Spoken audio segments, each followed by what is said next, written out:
ప్రత్యేక హోదా ఇస్తే గాని నేను ముఖ్యమంత్రిగా సంతకం పెట్టను అని ఆ రోజు చంద్రబాబు నాయుడు గారు అడిగి ఉంటే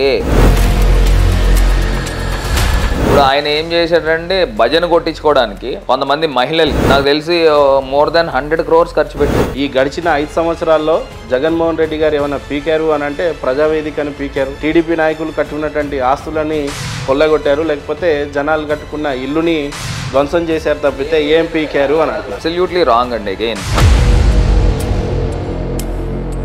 ఎన్జిటి గైడ్ లైన్స్ ప్రకారంగా నదీ ప్రవాహ ప్రాంతంలో అసలు ఎట్లా గవర్నమెంట్ బిల్డింగ్ కడతారండి?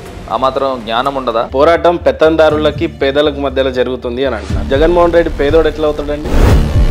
బెంగళూరులో ఒక ప్యాలెస్ ఉంది, ఇడుపులపాయలో ఒక ప్యాలెస్ ఉంది, ఇప్పుడు విజయవాడ పరిసర ప్రాంతాల్లో ఒక ప్యాలెస్ కట్టుకున్నాడు, ఇప్పుడు ఏకంగా విశాఖపట్నంలోనే ఒక పెద్ద ప్యాలెస్ కట్టుకున్నాడు. ఒక పక్క భారతీ సిమెంట్ అనే ఫ్యాక్టరీ కూడా, సాక్షి అనే టీవీ ఛానల్ కూడా. పేదలకి పెత్తందారులకి ఎలా? మరి గతంలో పేద ప్రజలకి ఎందుకు ఆయన సంక్షేమ పథకాలు చంద్రబాబు నాయుడు గారు ఇవ్వలేకపోయారండి? ఇప్పుడు ఈ డబ్బంతా ఎవరికి వెళ్తుందండి? పేద ప్రజలకు వెళ్ళట్లేదా? అండ్ ప్రధానంగా షర్మిల గారు అడుగుతుంది ఏంటి అని అంటే, నాకు సాక్షి పేపర్లో వాటు ఉంది, నాకు ఇంకా రాలేదని అంటూ, భారతీ సిమెంట్లో వాటు ఉంది, నాకు ఇంకా రాలేదు అని అంటూ. ఆ సింహం పైన ఈ తోడేళ్ళు గుంపంతా కలిపి అటాక్ చేసిన సింహం సింగల్గానే నిలబడుతుంది. ఇవాళ ముఖ్యమంత్రిగా ఫ్లయింగ్ కలర్స్తో 151 మంది ఎమ్మెల్యేలతో నిలబడ్డారు. మీరు గుండె మీద చేతేసుకొని నిజంగానే మనస్ఫూర్తిగా ఒప్పుకుంటారా ఏపీలో మీరు అనుకున్న స్థాయి డెవలప్మెంట్ జరిగిందని? మీరు చాలా సాటిస్ఫైగా ఉన్నారు? 3 రాజధానులతో మీరు నిజంగానే హ్యాపీగా ఉన్నారు? మీరు నెగిటివ్ మైండ్ సెట్తోనే మీరు ఇంటర్వ్యూ చేస్తూ ఉన్నారు. చంద్రబాబు నాయుడు గారు ఆంధ్రప్రదేశ్ రాష్ట్ర ఖజానాలో మిగిల్చింది కేవలం 100 కోట్ల రూపాయలే. జగన్మోహన్ రెడ్డి కింద పనిచేస్తున్న ఎంపీలు కానీ ఎమ్మెల్యేలు కానీ మంచి కళాకారులు, మంచి పెయింటింగ్ వేసుకోవడం కూడా నేర్చుకున్నారు. గతంలో మేము కట్టిన స్కూళ్ళకి వైఎస్ఆర్సీపీ కలర్లు పెయింటింగ్ పూసేసుకొని మేము ఇది బాగా సాధించాము. యు ఆర్ అబ్సల్యూట్లీ రాంగ్ అండి. It's utter foolish. మీ ప్రతిపక్షాలు కాదు మిమ్మల్ని బలంగా విమర్శిస్తున్న పథకాలు. మీరు హోంవర్క్ చేసుకున్న క్వశ్చన్ నన్ను అడగాలి. గత గవర్నమెంట్లో గవర్నమెంట్ స్కూల్స్ ఎలా ఉండేవి తెలుసా అండి? గొడ్ల చావడి అంటారు చూసారా, ఆ రకంగా ఉండేది. మీరు ఆంధ్రప్రదేశ్లో స్కూల్స్ అన్నీ తిరగండి, వేల స్కూల్స్ అన్నీ కూడా మొత్తం రూపురేఖలు మార్చేస్తూ ఉన్నాం.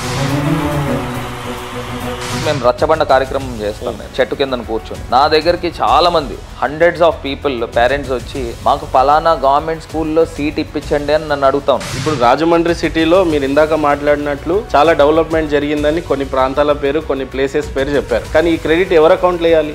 ఇక్కడున్న ఎమ్మెల్యే, టీడీపీ ఎమ్మెల్యే అకౌంట్లో వేయాలా, లేకపోతే రాజమండ్రి ఎంపీగా ఉన్న భరత్ గారి ఆయన అకౌంట్లో వేయాలా? మీరు రేపు మార్నింగ్ మీరు రాజమండ్రిలోనే ఉంటారు కాబట్టి జస్ట్ పబ్లిక్ని టచ్ చేయండి.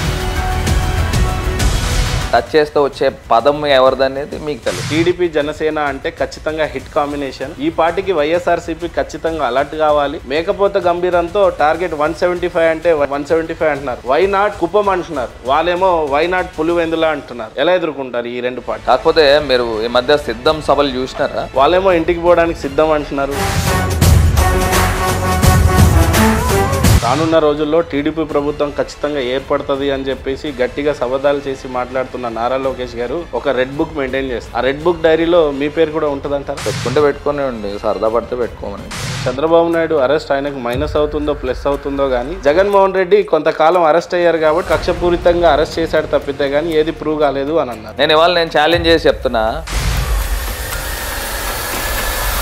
ఈ ఫిబ్రవరి ఎండింగ్కి తెలుగుదేశం గ్రాఫ్ డిక్లైన్ అయిందని నేను చెప్తున్నాను. రానున్న రోజుల్లో చూసినట్లయితే మీ రాజమండ్రి సిటీ నుండి ఇంతవరకు వైఎస్ఆర్సీపీ ఖాతా కూడా ఓపెన్ చేయలేదు.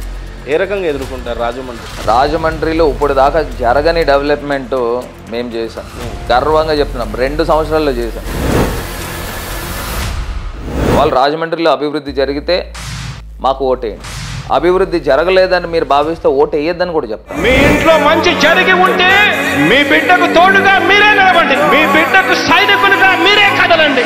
మీ ఇంట్లో మంచి జరిగితే మమ్మల్ని ఆశీర్వదించండి, లేదు అని అంటే వద్దని చెప్తాను. ఆంధ్ర ప్రజలు వైఎస్ఆర్సీపీకి ఎందుకు మళ్ళీ ఓటేసి గెలిపించాలి అని అంటే, జగనన్న మాట ఇస్తే మాట నిలబెట్టుకుంటారు, మాట తప్పరు, మడమ తిప్పరు. బలిరా